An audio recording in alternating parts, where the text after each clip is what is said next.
তো প্রিয় বাগেরহাটবাসী সবাই কেমন আছেন? আজকে সন্ধ্যার পর চলে আসলাম ফয়লা বাজারে। ফয়লা বাজার কিন্তু বেশ জমজমাট একটা বাজার। আগে এখানে কি পরিমাণ কাদা পানি ছিল, রাস্তাটা তো বেশ প্রশস্ত এবং ঢালাই রাস্তায় হয়ে গেছে। এখানে পাওয়া যায় না এমন খুব কম জিনিসই আছে। আমার চারপাশে আপনারা দেখতে পাচ্ছেন কত সুন্দর সুন্দর মার্কেট। ও আজান দিছে, একটু পরে আবার ফিরতেছি। দেখতে পাচ্ছেন আপনারা ফয়লা বাজার, যেটা বাগেরহাটের অন্যান্য বাজারের মতোই, কিন্তু এটার বিশালতা অনেক বেশি, অনেক বড় একটা বাজার। আর এখানে আমাদের বাগেরহাট সদর থেকেও অনেক বেশি কিছু পাওয়া যায়। আর কত বড় এরিয়া দেখেন। কি পরিমাণ পানি জমতো এখানে, আর এখন কি চকচকা ফকফকা রাস্তা, একদম ঢালাই রাস্তা হয়ে গেছে পুরা ফয়লা বাজার। রাস্তার এপাশ ওপাশ, এপাশের রাস্তাটা তো বেশ বেশ সুন্দর হয়ে গেছে। প্লাস্টিকের আসবাবপত্র, দৈনন্দিন জীবনে যা লাগবে, এই পাশে কসমেটিক্স, ব্যাগ, জুতা, সব কিছুই আছে ফয়লা বাজারে। কি নেই? দেখলে মনে হচ্ছে এটা কোনো জেলা সদরের বড় মার্কেট, এত বিশাল। আর মোবাইল মার্কেটও আছে এখানে, বেশ অ্যান্ড্রয়েড ফোন টোন দেখা যাচ্ছে। এইখানে আবার রাস্তার কাজ মনে হয় একটু ঝোলায় রাখছে।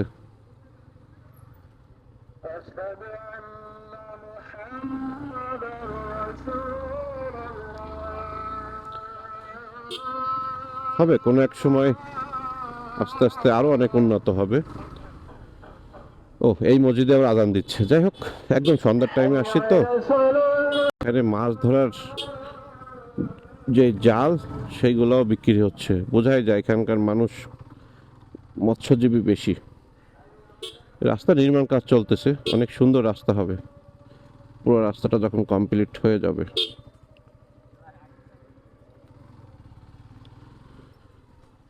বাপরে, কত বড় রাস্তা রে! মানে পয়লা বাজার তো অনেক বড়। অনেকদিন পর আসলাম, আগে তো এত দোকানপাট ছিল না। কি হয়ে যাচ্ছে? এখানে কিছু বিদেশি পণ্য পাওয়া যায়। তো এই যে ব্রিজটা পার হলাম, আর ফয়লা বাজারও শেষ হলো। ফয়লা বাজারে আসলে অনেক কিছুই পাওয়া যায় যা আমাদের দিকে পাওয়া যায় না। বিশেষ করে এখানে কিছু বাইরের কসমেটিক্স পাওয়া যায়, দেখলাম কিছু ইন্ডিয়ান কসমেটিক্স, এছাড়াও বিভিন্ন দেশের। এর কারণ হতে পারে যেহেতু মানে কাছেই মোংলা পোর্ট, যার কারণে হয়তো বিদেশ থেকে যারা আসে তারা কোনো না কোনো ওয়েতে এখানে বিক্রি করে, না হলে এত অ্যাভেলেবেল তো হওয়ার কথা না। তারপরেও বেশ সুন্দর একটা বাজার এই ফয়লা বাজার। আর এখন কিন্তু অনেক অন্ধকার হয়ে গেছে ভিউয়ার্স, আপনাদের আর ফুটেজ দেখার মতন থাকবে না। তো বিদায় নিচ্ছি ফয়লা বাজারের সামনে থেকে। সবাই ভালো থাকবেন, সুস্থ থাকবেন। অনেকেই আমার কাছে জানতে চেয়েছিলেন যে ভাইয়া, আপনি এখন নতুন কোনো ক্যামেরা নিছেন নাকি? অ্যাকশন 5 প্রো বা কিছু গোপ্রো তো আগের মতো দেখতেছি না। তো হ্যাঁ, আমি নতুন ক্যামেরা নিয়েছি, সেটা হচ্ছে DJI অ্যাকশন 5 প্রো যেটা আছে সেটা। আর এখন অনেকেই রাতের ফুটেজ দেখতে চাচ্ছিলেন। তো এই যে এখন ভিডিও করতেছি, এখন বাজে হচ্ছে সন্ধ্যা 7:30টার মতো। আর ঠিক তখনই আপনারা ভিডিওতে দেখতেছেন। কেমন দেখা যাচ্ছে আপনারা জানবেন। আর আমি তো এখন দেখতে পারতেছি না, আমি যখন এডিটিংয়ের সময় হয়তো বা দেখতে পারবো যে কেমন দেখাচ্ছে। তো এটাই হচ্ছে DJI অ্যাকশন 5 প্রো রাতের ভিউ। আর এই হচ্ছে বাইকের হেডলাইটের আলো। এটা হচ্ছে ইয়ামাহা ফেজার ভার্সন 2, যেটা নতুন বের হয়েছে ব্লু কালারের। সেটাতে আপনারা সবাই জানেন যে এলইডি হেডলাইট দেওয়া হয়েছে। তো এলইডি হেডলাইটের আলো নিয়ে কোনো কমপ্লেন নেই। আলো বা এরকম আলো, দিনের মতো আলো, মানে একদম ফকফকা হয়ে যায় চারপাশটা। M8 আছে না, সেটার M8 যেটা এলইডি লাইট, ওইটাই দেওয়া হয়েছে এর ভিতরে, যা দেখলাম। যেটা আপনার মার্কেট কিনতে গেলে আপনার 1,000 টাকা বেশি লাগতো, সেটা আর কি কোম্পানি অটোমেটিক্যালি দিয়ে দিচ্ছে, এইটাই পার্থক্য। আর এটার যে পার্কিং লাইট, সেটাও এলইডি করে দিছে। ভাঙা রাস্তা, যার কারণে সবাই আমার সাইডে চলে আসতেছে। তো সেই জন্য এটার আলোর অনেক বেশি, মানে আমি যদি ফোকাস দিই তাহলে মনে করেন পিছনে কেউ কিছু দেখতে পারবে না, এরকম একটা অবস্থা। তো তার মধ্যে DJI অ্যাকশন 5 এর বা 5 প্রোর ক্যামেরার ভিউটা অবশ্যই সুন্দর লাগবে। আমি তো আপারে দিলে কেউ চোখেই দেখবে না, এই ডিপারে দিয়ে রাখছি একটা মাত্র। আহ, আমার হেডলাইট জ্বলতেছে, দুইটা দিলে এই যে দেখছেন। এই হচ্ছে অবস্থা। যাদের ইয়ামাহা ফেজার ভালো লাগে, ফেজার লাভার কিন্তু একটা অন্য ধরনের, যারা এই বাইকটা কিনে তারা সহজে বিক্রি করে না, অনেক দিন চালায়। ইভেন আমিও 2020 সালে যখন প্রথম ফেজার কিনি না, তখন কিন্তু এই বাইকটা প্রায় 22,000 কিলো চালাইছিলাম, তারপরে সেল করছিলাম। তো সেল করার পরে খুব মিস করছি বাইকটা থেকে। তো তখন আবার MT-15 বের হয়ে গেল, যার কারণে আর ফেজার বেশি দিন আমি চালাইলাম না। কিন্তু মিস করছি অনেক, কারণ ফেজার না একটা আরামদায়ক বাইক, এটার মধ্যে একটা প্রাইভেট কার একটা ভাব আছে, একটা ফিল আছে, শান্ত শিষ্ট একটা বাইক। আর ডুয়েল হেডলাইটটা, লুকটা অনেক সুন্দর লাগে। আমি জিক্সার 250 যখন চালাইছি তখন না কেউ কখনো জিজ্ঞাসা করে নাই যে এটা কি বাইক বা কিছু, কিন্তু আমি কেন জানি এই ফেজারের বাইকটা, যতবারই আমি ফেজার বাইক বা কিটওয়ালা বাইক বিশেষ করে কোথাও নিয়ে গেলে না, দেখবেন যে কেমন জানি মানুষ, ভাই বাইকটা তো জোস লাগে, কি বাইক এটা। আমাদের দেশের মানুষ একটু কিটওয়ালা বাইকের কেমন যেন একটু বেশি ফ্যান। আমার সবই ভালো লাগে, আমি কিটওয়ালা বাইকও চালাই, মাঝে মধ্যে আবার নেকেড বাইকও চালাই। আমার কাছে না কোনো বাইকটাকে আমি কি বলবো, যেমন জিক্সার 250 আমার কাছে নেকেডটা বেশি ভালো লাগে। জিক্সার 250 আমার কাছে না কিটওয়ালাটা ভালো লাগে না, মানে এসেপটা ভালো লাগে না, কেন আমি জানি না। কারণ আমার হাতে ব্যথা হয় এই জন্য হতে পারে। আর ফেজার আবার ওই কিটওয়ালা ভালো লাগে। এফজেড সিরিজের যতগুলো বাইক আছে, ভার্সন 4.3 আমার কাছে একদমই পচা লাগে, কারণ সামনের দিকে এত মোটা, আবার হেডলাইটটা দেখায় মনে হয় যে টাকি মাছের মাথার মতো। আমার পিছন দিকে নাই, একদম সমান প্লাটিনার মতন, একদম সিটটা আবার সমান, স্প্লিট সিট থাকতো তাহলে একটা কথা ছিল। ভার্সন 2 আবার এফজেড ভার্সন 2, ওটা আবার লুকিং এর দিক থেকে ভালো। এটা হচ্ছে ইয়ামাহার বাইকের কথা বলতেছি কিন্তু। আর সুজুকির আমার কাছে ন্যাকেড বাইক ম্যাক্সিমাম, তবে প্রথম একটা এসএফ ছিল না, আগের এসএফ যেটা একটা হেডলাইট ছিল, ওইটা কিন্তু আমার কাছে ভালো লাগতো। আবার ওটা একটু সোজাভাবে চালানো যায়, কিন্তু ওই বাইকটা কেন ডিসকন্টিনিউ হয়ে গেল খুব কষ্ট লাগতো তখন। মানে ওটা যদি থাকতো না, আমি সত্যি বিশ্বাস করেন এটা এলইডি হেডলাইট লাগাইতাম আর ওই একটা বাইক আমি এখন যদি চালাতে পারতাম, ওই বাইকটা আমার কাছে খুব সুন্দর লাগতো। পরে যেটা বেরোইছে ওটা একটু স্টাইলিশ করছে বেশি, কিন্তু ওইটার মতো না ফিল আর থাকে না। মানে যেটা মনে করেন একটা ওল্ড ইজ গোল্ড একটা কথা আছে না, মানে পুরানো জিনিসের কিন্তু আলাদা একটা ফিল আছে। আপনার সেই ইয়ামাহা RX পিছন থেকে বটবট বটবট করে শব্দ হয়, সাদা সাদা ধোঁয়া বের হয়ে যায়, তারপরও না ওই বাইকগুলো যদি আপনি চালান না, একটা নস্টালজিক ফিল আসে আলাদা। তো পুরানো যতগুলো বাইক আছে ওইগুলোর মধ্যে একটা ফিল ছিল। এখন কেমন জানি বাইকগুলো, কোম্পানিগুলো কেমন জানি, মানে বাইকের লুকিং অনেক গর্জিয়াস করে, কিন্তু বাইক চালানোর পরে না ওই ফিলটা আর পায় না যে আমি একটা বাইক চালাচ্ছি। বাইক যদি বাইকের মতো না হয়, তাহলে আমি যে ফিলটা নেওয়ার জন্য বাইক কিনছি সেই ফিলটা যদি না থাকে তাহলে আসলে মজা নেই। এটা আমার কথা, যারা বাইকার তারা বুঝবেন যে আসলে আমি কি রকম একটা ফিল্ডের কথা বলতেছি। মানে চালানোর একটা কিন্তু মজা আছে, যে না আমি একটা ইয়ামাহা RX চালাচ্ছি, একটা ফেজার চালাচ্ছি, একটা এসএফ চালাচ্ছি, একটা হোন্ডা হর্নেট চালাচ্ছি, প্রত্যেকটা কিন্তু একটা ইন্ডিভিজুয়ালি একটা বলতে লিজেন্ড। এই হর্নেট, এই ফেজার, R15 ভার্সন 1, এগুলো কিন্তু একটা লিজেন্ড বাইক। এগুলো যখন আহ, বের হয়েছিল একদম প্রথমে, তখন একটু দাম ছিল, কিন্তু এখনকার প্রিমিয়াম সেগমেন্টের বাইকের মতোই। একটা সময় আহ, ওটাকে কি বলে, হিরো হুন্ডা হাং ছিল। হাং তো মানে সেই রকম পপুলার ছিল যখন হিরো হোন্ডা হাং ছিল। পরে যখন হোন্ডার কাছ থেকে হিরো আলাদা হয়ে গেল, এরপরে দামও কমা শুরু করলো, আর কোনো খোঁজ নেই। এরপরে হাঙ্ক একদমই বিলীন হয়ে গেল। এরপরে হোন্ডার অনেক বাইক আছে, যেমন এক্সব্লেড, একটা সময় আসলো রোবোটিক ফেস। মানে আজকে কেমন জানি সব বাইক নিয়ে আলোচনা করতে মন চাচ্ছে, নস্টালজিক হয়ে। দেখছেন কথা বলতে বলতে ছিলাম কোন টপিকসে, DG Action 5 Pro রাতের ভিউ, সেখান থেকে চলে গেলাম নস্টালজিক হয়ে, চলে গেলাম এতগুলা বাইকের নাম নিলাম। এর কারণ হচ্ছে কি জানেন, পুরানো বাইক যতই আপনি আবার চালান না কেন, আপনার ভিতরে না একটা অনুভূতি কাজ করবে, ভালো লাগা কাজ করবে, যেটা আমি এখনকার বাইকে কেমন জানি পাই না। এখন বাইকে শুধু আছে কি কস্ট কাটিং, আর এক গাদা প্লাস্টিক দিয়ে বাইকটাকে একদম বাল্কি করে একটা বোঝাবে যে বাইকটা আসলে একটা সেই রকম বাইক। হ্যাঁ, একটা প্রাণীর লুক দেওয়ার চেষ্টা করবে। কখনো কখনো দেখি তো আমরা MT-15 কে লুক দিছে, দুটো চোখ থাকবে সামনে নাকের মতো। তারপরে এই যে দুটো হেডলাইট বাঘের মতো, এই সেই কত কিছু দেখি বিজ্ঞাপনের, মুখরোচক বিজ্ঞাপন, মানে কিন্তু সেই ফিল আর আগের মতন পাই না যেরকম আগে পাইতাম। এটা খুব একটা ডেঞ্জারাস মোড়, সামনে পিছনে ভালো করে দেখে তারপর এই মোড়টা ওভারটেক করতে হয়। যাই হোক ভিউয়ার্স, অনেক নস্টালজিক কথাবার্তা বললাম। যাদের কাছে যত পুরানো বাইক আছে একটু কাইন্ডলি কমেন্টে জানাবেন যে কার কাছে সব থেকে বেশি ওল্ড ফ্যাশনের বাইক আছে। 20 বছর, 25 বছর, 30 বছর আগেরও যদি কোনো বাইক থেকে থাকে তারা একটু কমেন্টে জানান তো যে তার কার কার কাছে কি কি মডেল আছে। পুরানো বাইক আজকে না আমার খুব মনে পড়তেছে, সেহেতু কমেন্টে আজকে দেখতে চাই। পুরানো বাইকের একটা মেলা বসে যাক না, কমেন্টে দেখি উড়াধুরা কমেন্ট করেন। তো ভিউয়ার্স, এখান থেকে বিদায় নিচ্ছি এখন আপাতত। পরবর্তীতে কথা হবে আবারও সুন্দর কোনো টপিকস নিয়ে। সবাই ভালো থাকবেন, সুস্থ থাকবেন, আল্লাহ হাফেজ।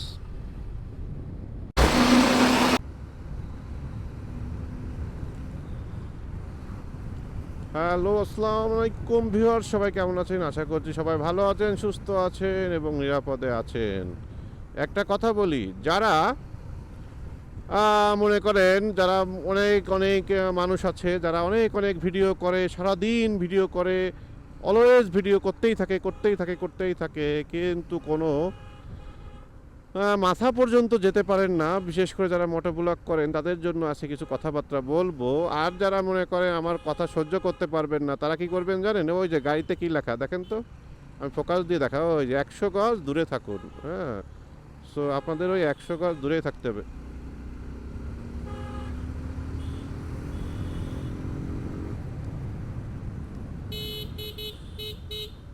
তুই শালা আমার 250 সাথে তুমি পাল্লা দাও। হ্যাঁ,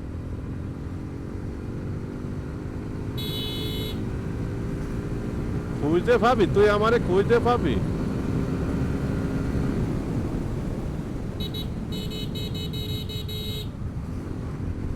আমারে খুঁজতে পাবে 250 সাথে পাল্লা দেয়।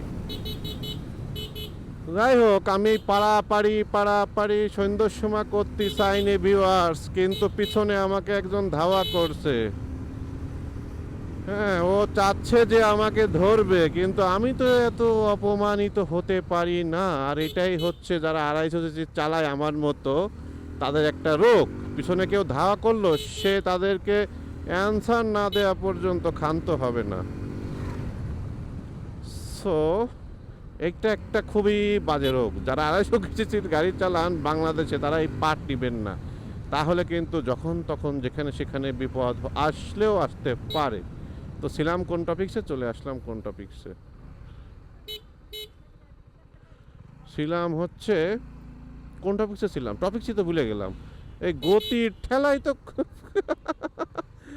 গতির জন্য টপিকসও ভুলে যায়। দেখছেন, সন্ধ্যার সময় আপনাদের সাথে কথা বলতেছি। তো যাই হোক, যারা এই যে অনেকদিন ধরে ভিডিও করেন সফল হন না, তাদের জন্য টিপস নিয়ে আসছিলাম। সে টিপসের জায়গায় তো আমি একটা ভুলভাল কাজ করে ফেললাম, উল্টো পাল্টা টানাটানি করে। তো ওই যে 100 গজ দূরে থাকার কথা কেন বললাম? এই কারণে বললাম, আপনাদের যারা সমালোচনা করবে অনেকেই আছে। নতুন চ্যানেল খুলবেন, দেখবেন আপনার সমালোচকের অভাব নেই। বিশেষ করতে মোটো ব্লগের কথা, এটা এই নিয়ে কেউ ভিডিও করতে যেন না ভাই। আমি তো করতেছি শুরু থেকেই, যার কারণে অভ্যস্ত হয়ে গেছি। তো যদি না করতাম তাহলে এই পর্যায়ে আসলে আসতামও না, আর আমার এখন এইসব ভিডিও করতে হতো না, মানুষের কথাও শুনতে হতো না।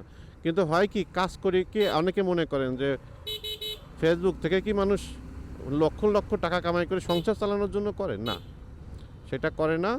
এই যে দুর্গাপূজার একটা পূজা মণ্ডপ, ওরে লাইটিং অসাধারণ, উৎসব মুখর পরিবেশে চলছে পূজা পার্বণ। এই যে একসাথে কাপল সবাই ঘুরতেছে আর কি, দেখে খুব ভালো লাগে। কেউ একা, কেউ দোকলা, সুন্দর করে সবাই ঘুরে ঘুরে বেড়াচ্ছে এই পূজা মণ্ডপ থেকে ওই পূজা মণ্ডপ, দেখতে কিন্তু খুবই সুন্দর লাগে।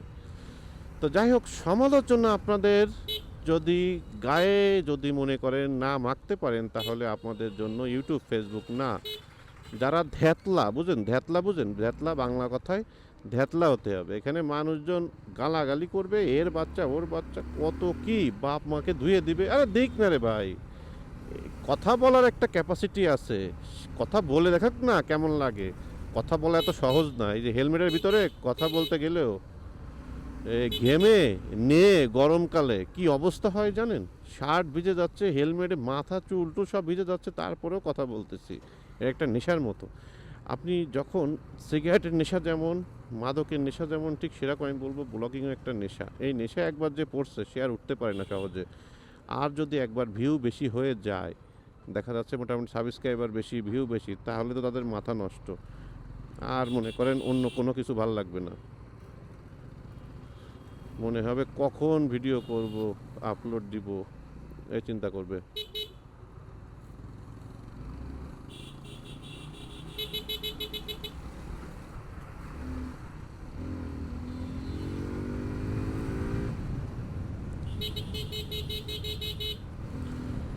সো এই জন্য বলবো অলওয়েজ বি কেয়ারফুল। যে যায় বলুক মাথায় নেবেন না, নিজের মতো করে এগিয়ে যান, সঠিক জিনিস জানাবেন মানুষকে এবং নিজেও জানার চেষ্টা করবেন। যদি কোনো কিছু ভুল ত্রুটি হয় অবশ্যই সেটারও ক্ষমা চাওয়ার মতন আপনার সাথে আপনার একটা ক্যাপাবেল থাকতে হবে। সো সব কিছু মিলায় নিজের ভিতরে যদি আপনি স্থির করেন যে না আপনি পারবেন, আপনাকে দিয়ে হবে, তাহলে আসেন। না হলে বা এই সেক্টরে না অনেক কম্পিটিশন, অনেক ত্যাগ তিতিক্ষা পার হয়ে আপনার ইউটিউবের টাকা, ফেসবুকের টাকা নিজের পকেটে আনা এত সহজ না ভাই। আমি এই জন্য সবাইকে বলি আগে নিজের একটা জব করেন বা পাশাপাশি কোনো একটা আর্নিং সোর্স রাখেন, তার পাশাপাশি আপনি ইউটিউব ফেসবুক করেন। কিন্তু শুধু ইউটিউব ফেসবুক করে একটা মানুষ জীবনযাপন করতেছে এরকম সংখ্যায় আছে আমার মনে হয় একরকম খুবই কম। যারা আছে তারা আছে, কিন্তু সেটা কিন্তু সবসময় থাকে না। ফেসবুক ইউটিউবের ইনকাম সবসময় একরকম থাকে না, আপস অ্যান্ড ডাউনসের মধ্যে দিয়ে যেতে হয়। এবং আপনি যে সবসময় পপুলার থাকবেন, আপনি যে সবসময় ফ্যান ফেভারিট থাকবেন এমন হতো না। আপনারও তো আপস অ্যান্ড ডাউনস হতে পারে, অসুস্থ থাকতে পারেন, আপনার ব্লগগুলো এখন আর খাচ্ছে না এমন হতে পারে, নতুন নতুন ক্রিয়েটার আসতেছে মার্কেটে। কতজনকেই তো দেখলাম, কত সুপার স্টারদেরকেও দেখছি, কেউ নাই এখন। সো নিজের উপর বিলিভ যদি থাকে, যদি মনে করেন যে না আপনি জানেন অনেক কিছু, তাহলে আসেন, কোনো সমস্যা নেই। কিন্তু মনে করবেন না যে এটা খুবই ইজি। আর মোটোব্লগ অনেক বেশি ইকুইপমেন্ট লাগে, বিশেষ করে ভালো মাইক্রোফোন, ভালো ক্যামেরা, তারপর ভালো মাউন্ট, ভালো হেলমেট, অনেক কিছুর সাথে সম্পর্কিত। ইভেন বর্তমানে একটা জিনিস খেয়াল করছি, ভালো বাইক না থাকলেও সমস্যা। একটু পচা বাইক হলে মনে করেন মানুষ ভিডিও কম দেখে। আমার যদি মনে করেন এখন R15M থাকতো, ককপিটটার লুকটাই কিন্তু অন্যরকম থাকে, দুইটা লুকিং গ্লাস সরানো থাকবে, দেখতেও কিন্তু সুন্দর লাগে। সো স্পোর্টস বাইক দিয়ে যারা মোটোব্লগ করেন তাদের ভিডিওগুলো কিন্তু একটু বেশি ভাইরাল হয়, আমি খেয়াল করে দেখছি। আর যারা একটু নর্মাল বাইক দিয়ে ভিডিও করে তাদের ভিডিও দেখবেন খুব সহজে মানুষজন দেখবে না, এটা বাস্তব।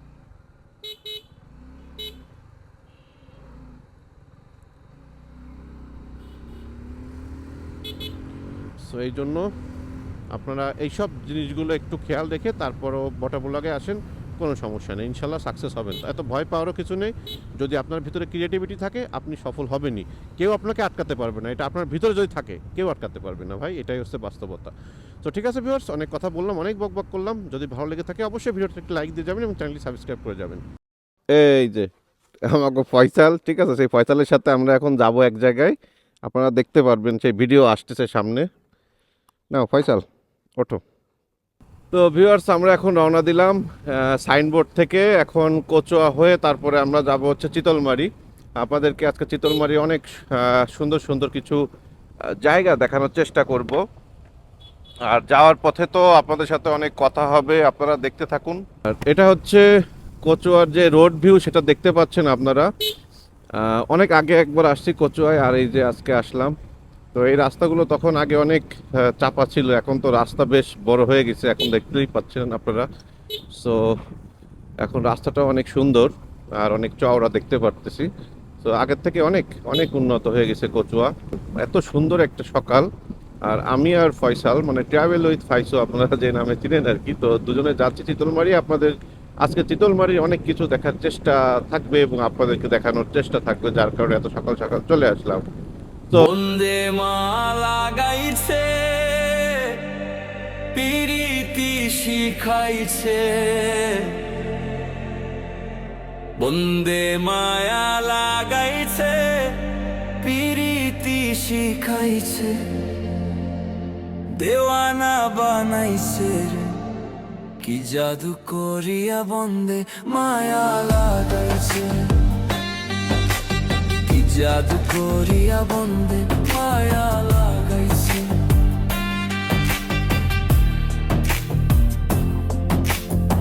আর এই যে দেখছেন একটু শহর শহর ভাব এবং অনেক বেশি দোকানপাট, তার মানে কোথায় আছি? কচুয়া বাজার। কচুয়া বাজারেও এখনো দোকানপাট তেমন খোলে নাই, দুই একটা খাবারের দোকান ছাড়া। এই জায়গা জিজ্ঞাসা করি, শীতলমারি যাবো কি এই রাস্তা দিয়ে? ও, ঠিক আছে। সো এটা হচ্ছে কচুয়া বাজারের ভিতর দিয়ে একটা সুন্দর ব্রিজ দেখা যাচ্ছে, আর একটা খাল বয়ে গেছে একদম কচুয়ার বাজারের সাথেই। এখন ডাইনি না বামে? বামে, সম্ভবত বামেই হবে, যেহেতু বরাবর। কাকা যেহেতু বলছে যে বরাবর, সেহেতু বরাবরই হবে চিতলমারি। ওয়াও সুন্দর রাস্তা, আমরা ওয়াও সুন্দর রাস্তায় চলে আসলাম। সাধারণ জীবনের প্রথম কিন্তু আমি কচুয়া হয়ে চিতলমারি যাচ্ছি, এই রাস্তায় আমার জীবনের প্রথম আসা। আর কে কে আসছেন এই রাস্তা এবং জীবনের প্রথম যদি কেউ এসে থাকেন তাও অবশ্যই কমেন্ট করবেন। সো ভিডিওটা অনেক বেশি লং হবে, যেহেতু আজকে একদম ট্যুর ব্লগ হচ্ছে, একদম বাগেরহাট সদর থেকে শুরু করছি, কচুয়া হয়ে চিতলমারি যাব। সো আপনাদেরকে টোটাল যাওয়ার পথটা আর কি দেখাচ্ছি। এবং হ্যাঁ, পাহাড়ি পাহাড়ি একটা ভাব আছে, রাইট, মনে হচ্ছে একদম সিলেটের কোনো রাস্তায় আছি। যারা আমার সিলেটের ব্লগ দেখছেন প্রায় 2 বছর আগের, তারা বুঝতে পারবেন যে একদম সিলেটের পাহাড়ি রাস্তার মতো। দেখেন কি সুন্দর উঁচু নিচু, মানে বাগেরহাটের ভিতরে এত সুন্দর রাস্তা কচুয়ার থেকে চিতলমারির, এটা আসলে আমার জানা ছিল না। এই যে মঘিয়া খালিশা বাড়ি না কি জানি সড়কের নাম দেখলাম। তো মঘিয়ার এই সড়কটা অনেক সুন্দর, মানে কোথাও কোনো ভাঙাচোরাও নাই, এত ক্লিন রাস্তা। আমি আসলে এই এই রাস্তার ভিউ দেখেই তো মাথা নষ্ট। পাও কত সুন্দর স্কুল। এই যে আরেকজন ডিউটিতে আছে, এই এই আহ। পাও, এটা তো দেখে একটু না দাঁড়ালেই হচ্ছে না। মন্দির সংস্কার ও উন্নয়ন প্রকল্পে প্রণামী বাক্সে দান করুন, প্রণামী বাক্সে দান করুন। তো এটা একটা পুরাতন শিব মন্দির, আপনারা দেখতে পাচ্ছেন। আসসালামু আলাইকুম। আমরা এখন আছি হচ্ছে মঘিয়া শিব মন্দির আর কালী মন্দির এক জায়গায়, আর সেইখানে চলে আসছি। এখানে দেখতে পাচ্ছেন এই পাশে হচ্ছে শিব মন্দির, শ্রী শ্রী শিব মন্দির লেখা আছে, আর এই পাশেটা হচ্ছে কালী মন্দির। ওইখানে একটা সাইনবোর্ড আছে, ওই বিস্তারিত পাই নাই, তবে এখানে দেখতে ভালো লাগলো, যার কারণে রাস্তা থেকে আমরা গাড়ি রেখে এখানে চলে আসছি। কালী মন্দির এবং শিব মন্দির মানে জোড়া শিব মন্দির বলা যায়। তো সেখান থেকে আমরা আবারও রওনা দিলাম চিতলমারির উদ্দেশ্যে। আর এই যে আছি সেই পাহাড়ি রাস্তায়, যে রাস্তাটা বাগেরহাটের বলা যায় একমাত্র পাহাড়ি রাস্তা, আপনারা দেখতে পাচ্ছেন। ও শিয়ালকাঠি মোড়, ও আচ্ছা আচ্ছা, ও এবার চিনছি আমি, এবার চিনছি। অবশেষে আমরা দেবপাড়ার যে রাস্তাটা শিয়ালকাঠি বাজার হয়ে চলে গেছে, সেই রাস্তায় অবশেষে ঢুকে গেলাম। ভিউয়ার্স, আমরা এখন সময় যখন 7:26, এখন আছি আমরা দেবপাড়া বাজার। আর এই যে দেবপাড়া বাজার সংলগ্ন এই যে দেখতে পাচ্ছেন ব্রিজটা, এখন ব্রিজটা পার হচ্ছি। এই সেই বাকরগঞ্জ বাজার যেখানে আমরা আসতে চাইছিলাম। আচ্ছা ফয়সাল, আমরা যাবো কই? আমরা বাকরগঞ্জ বাজারে চলে আইছি। এই কাকাকে জিজ্ঞেস করতে হবে।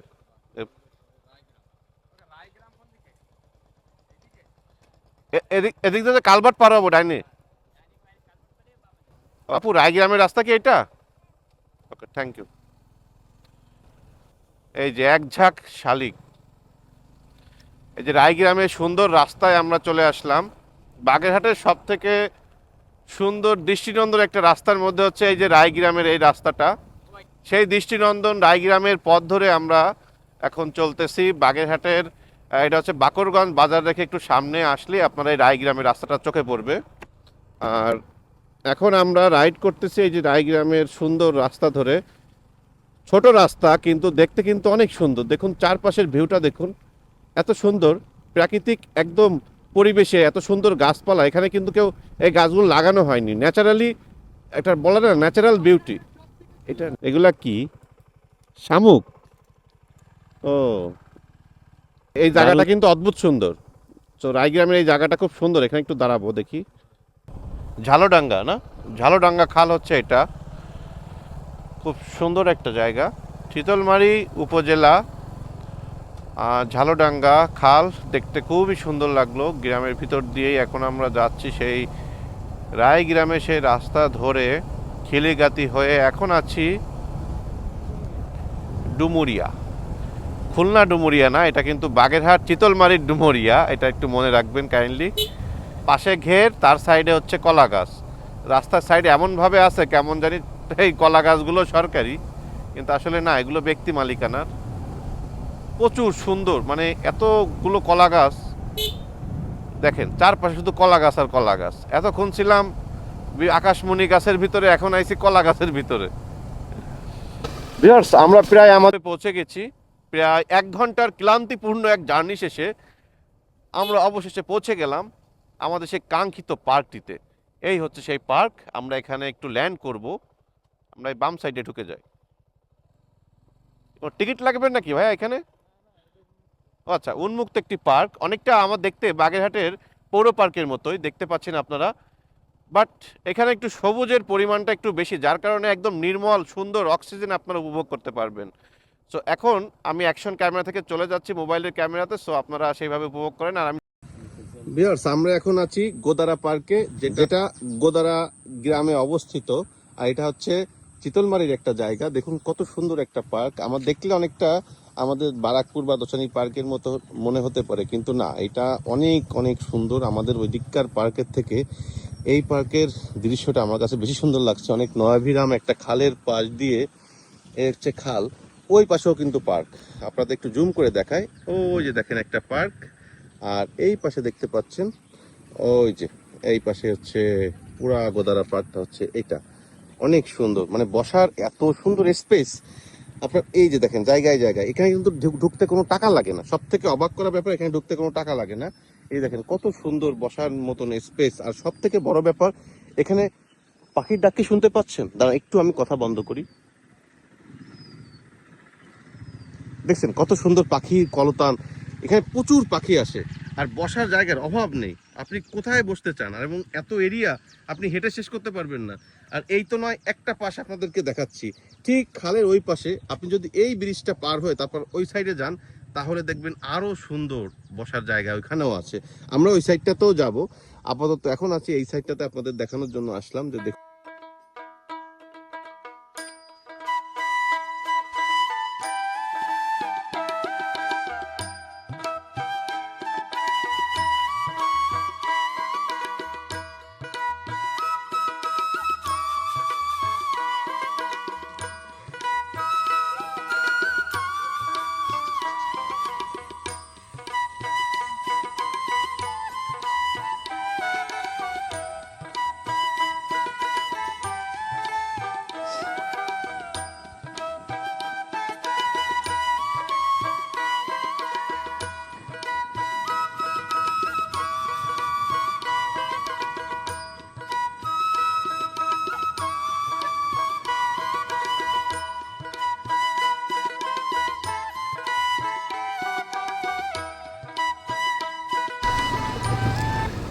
এখন গোদারা পার্ক থেকে বিদায় নিচ্ছি।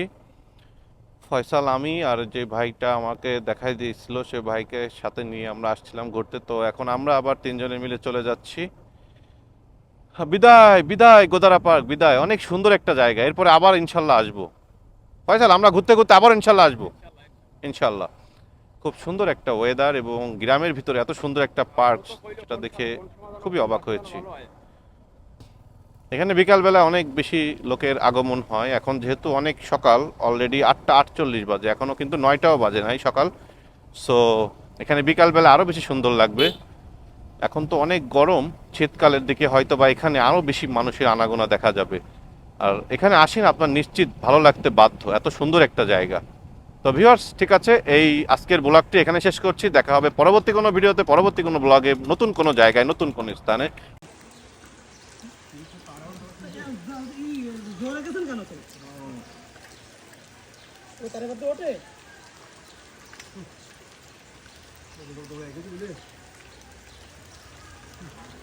এখন যদি বাই চান্স এই যে ডিওজি সাহেবরা রাস্তার মাঝখান দিয়ে যায়, এই যে রেসিং করতেছে, এই যে এই না, তোরা ভালো হবি না। দেখেন তো কি কি সুন্দর চকচকা ফকফকা নতুন নতুন কালার করছে নাকি ব্রিজে। এ কাশফুল কাশফুল এ এখন ট্রেন্ডিং এ আছে, কাশফুল এখন ট্রেন্ডিং। এই যে আবার মিনি কাশফুল আছে, সামনে একটা আছে, দেখাবো দেখাবো এখনই দেখবেন আপনারা কাশফুল। এই যে দেখেন, ওই যে কাশফুল। কাল লাগবে, কয়খান লাগবে, কি লাগবেন চলে আসেন। এই সমস্যা হচ্ছে কি, এই বাইকটাতে হাত ব্যথা হয়ে যায় কেন, গ্লাসটা এত হার্ড, হাত ব্যথা করে, এই হচ্ছে সমস্যা। একটু ভাঙা রাস্তা, এইরকম রাস্তা হলে তো মনে হয় সারাদিন চালায়, কিন্তু সব জায়গায় তো একই রকম রাস্তা না। এই জরুরি সেবায় নিয়োজিত নাকি, জরুরি ওষুধ সরবরাহ। এই যে উৎসব, তারপর হচ্ছে বিভিন্ন পার্বণ আসলেই কিছু কিছু ছেলে পেলেরা যেভাবে এই যে মোচড়ায় মোচড়ায় বাইক চালায় না, এগুলো দেখলে একটু মাঝে মধ্যে বিরক্ত লাগে। মানে এরকম ঢেউ ঢেউ দিয়ে যে বাইক চালায়, মানে এর কি একটা শান্তি পায় আমি বুঝি না। মানে মনে হয় কি ও একটা সার্কাস দেখাচ্ছে, সবাই দেখো, কিন্তু মানুষ যে গালাগালি করতেছে সে কি জানে তা? এইভাবে মোড়ায় মোড়ায় সাপের মতন, মানে এরকম বাউলি দিয়ে এরকম এরকম।